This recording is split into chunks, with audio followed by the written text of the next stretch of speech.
we're going to give the mic to Sofia Wright, who is an organizer with one of the member coalitions there, to talk about AMOR's history. Yeah.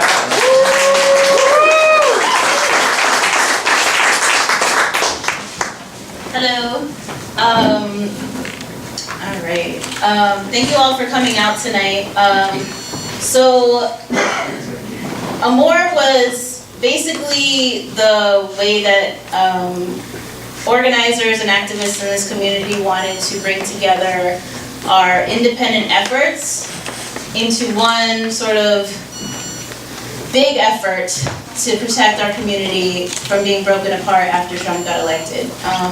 So I sort of got started in the organizing world in Providence with Clemente en Acción, which then became Colectivos Sin Fronteras.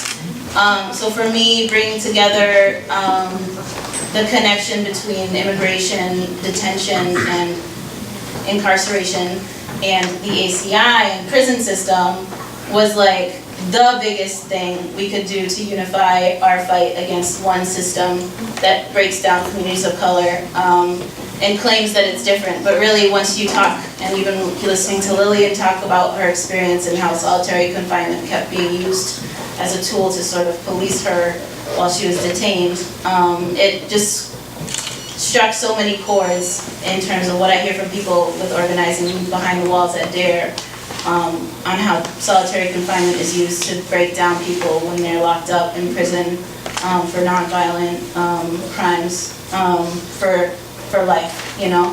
So I think one of the things that we really felt after Trump got elected was that we couldn't hope or assume that other people were gonna have the infrastructure that we needed to take care of our communities and keep each other safe. And we also couldn't rely on other folks to know how to do that or know that they could do it well or give us the dignity we deserve, right? So a lot of people of color came out, not as many as the white people, but you know, what we find is that, you know, the people that come out and do the work tend to be the ones that stick around to do the work, right?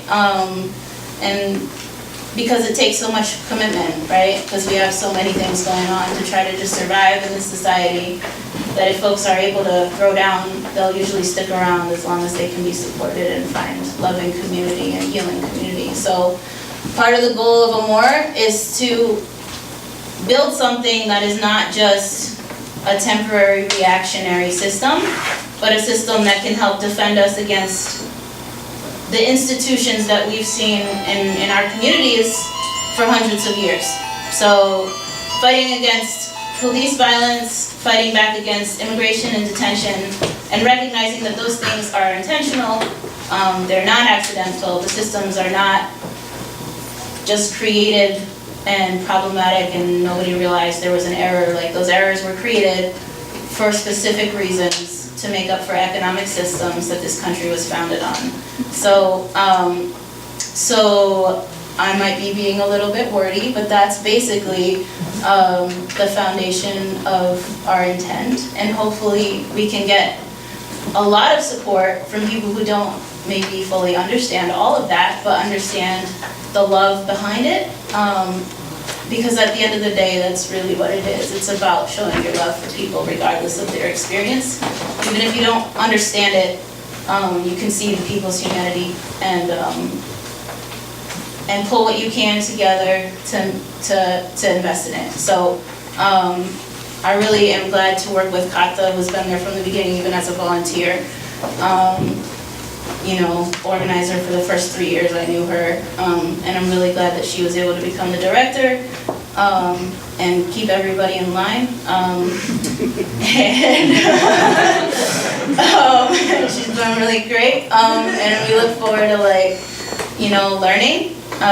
It's not going to be easy, and we're going to need a lot of help from the community, but this project is built on community, and so, you know, we started with community, and we're gonna only survive if the community comes through every step of the way.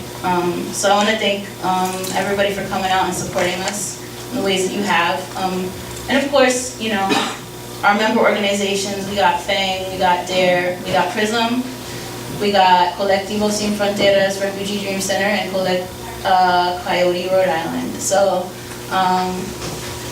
yeah, we're moving forward, and any support, and also like support as in like right now money,